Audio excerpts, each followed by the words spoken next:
Juan Calvino. Los primeros años en Francia.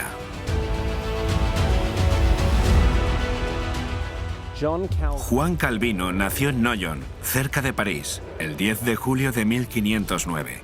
Era tan solo un niño de 8 años cuando Martín Lutero, un hombre de 34 años, clavó sus 95 tesis en las puertas de la iglesia de Wittenberg.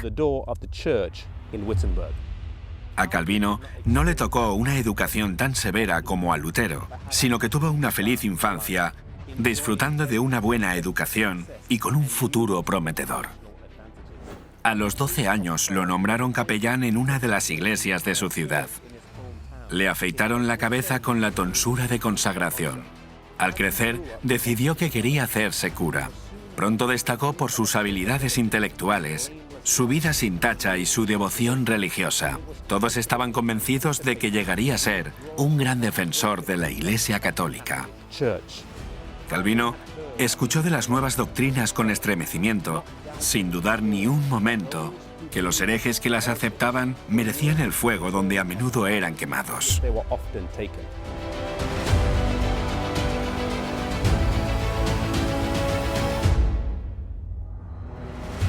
Cuando tenía 14 años, una plaga atacó la ciudad donde vivía Calvino. Así que se traslada a París e ingresa en la Universidad de París. Ocurrió algo de lo más interesante, ya que uno de sus compañeros era un joven llamado Ignacio de Loyola.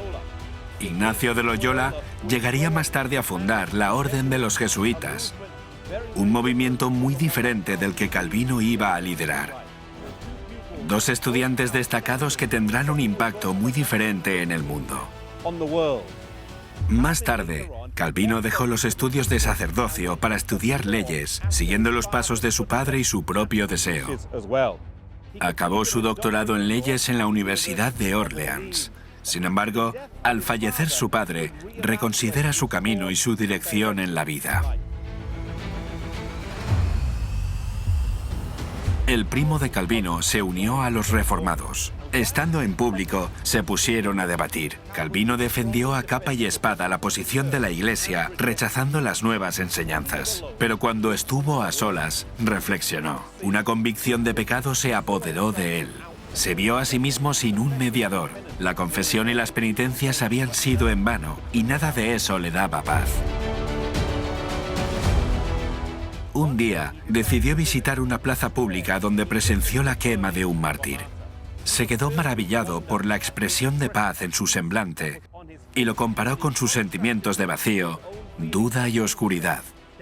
Sabía que los mártires apoyaban su fe en la palabra de Dios, así que se propuso estudiar la Biblia para ver si daba con el secreto de su felicidad. Al estudiar la Biblia, encontró a Jesucristo.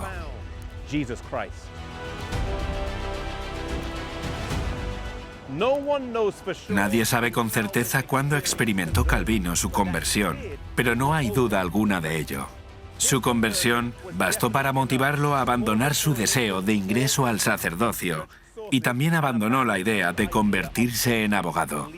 Esta decisión iba a pasarle factura. Tuvo que renunciar a un salario cuantioso y a las comodidades de la vida a las que se había acostumbrado. Calvino se unió a un pequeño grupo de protestantes, predicando el evangelio de casa en casa durante 2 años. Las autoridades decidieron capturarlo y matarlo. Llegaron a la casa donde residía, pero gracias a la sagacidad de unos amigos suyos, lograron mantener a los oficiales en la puerta el tiempo necesario para que pudieran bajarlo por la ventana y abandonar a la ciudad. Algo que aprendemos de la vida de Calvino es que sea cual sea el camino que hayas emprendido en la vida, no significa que debas seguirlo por el resto de tu vida. Al principio quería ser cura, su padre quería que estudiara para ser abogado y acabó dejando las dos cosas para llegar a ser un gran reformador que cambiaría la imagen de toda la cristiandad. Quizá estés estudiando una carrera que no disfrutas del todo y con la que no te identificas. Quizá estés haciendo lo que tus padres te han impuesto. Pero ¿sabes qué? En realidad, no es tu llamado.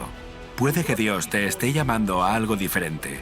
Te animo a que si este es tu caso, dejes que el Señor te guíe. Quizá tengas que cambiar de carrera o dejar tu trabajo.